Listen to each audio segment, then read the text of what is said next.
Hello and welcome back to another creative writing workshop with me, Charlie, at Woodpecker Workshops.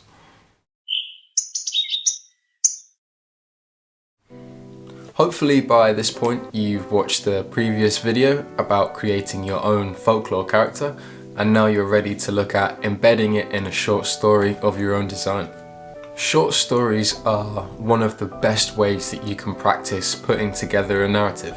So for any of you who are interested in maybe writing a full-length novel one day, short stories are a really great place to start. Before I teach you how to craft your own short story, let's go through what they actually are and when they might be appropriate.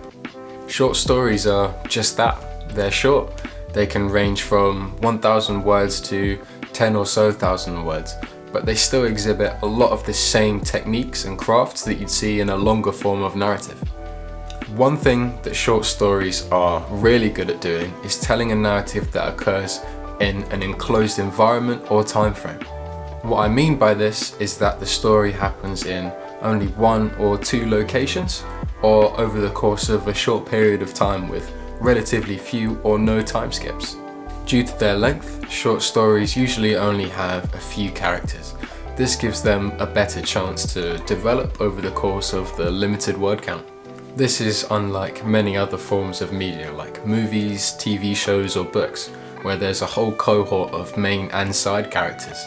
Because short stories are that much shorter, they need to spend what available time they have on the few characters so that they can be developed in a proper way.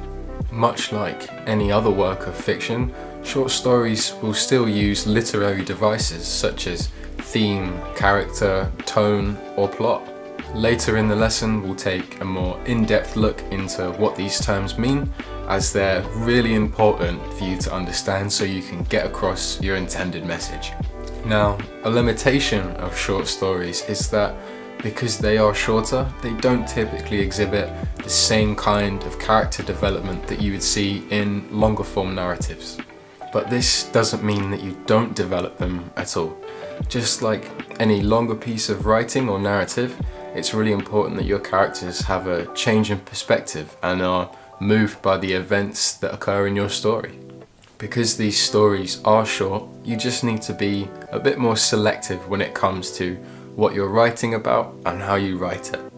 In a short story, you need to be sure that every word is intentional, that every sentence has a place, and it progresses the plot or character in a way that you'd like. Later in the video, I'll take you through some editing tips to make sure that you're not wasting even a single letter when you're writing your short story. On a similar note, short stories tend to focus on one plot rather than a main plot and a subplot. In movies, TV shows and books, we're used to there being main plots and then B-plots for side characters. While it is very entertaining to see main plots and subplots come together to form a wider narrative, in short stories you just don't have time for that, and it's a lot more efficient to just focus on one chain of events or plot.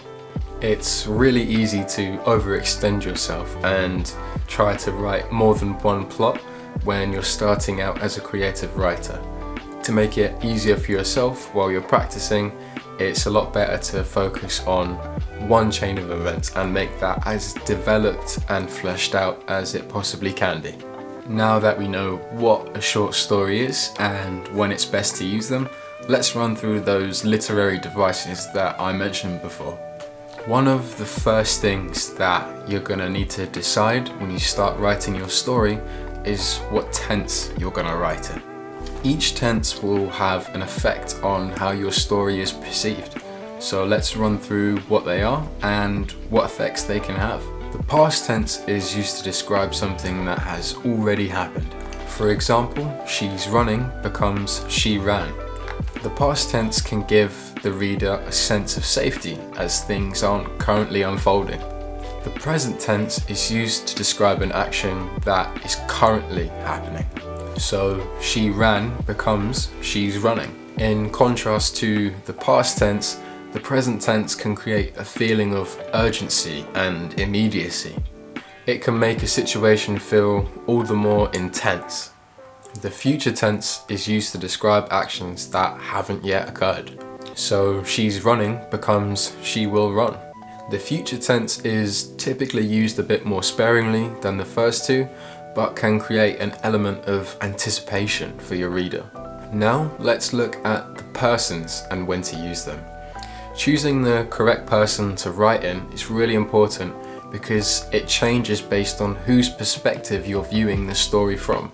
One question you need to ask yourself whenever you're writing a story is which one of your characters has the clearest view of your story. That should be the character whose perspective you're writing from. The first person, so I, me, we, or us, puts you in the mind of the character. The first person is effective in letting your reader know exactly what the character is feeling, because you as the writer can explicitly and overtly state the emotions that the character is feeling. This can help the reader more easily identify with the character that it's following. The third person, so he, she, them, or they, gives the reader a bird's eye view of the story. The third person forces your reader to infer and guess the emotions of your characters based on their actions.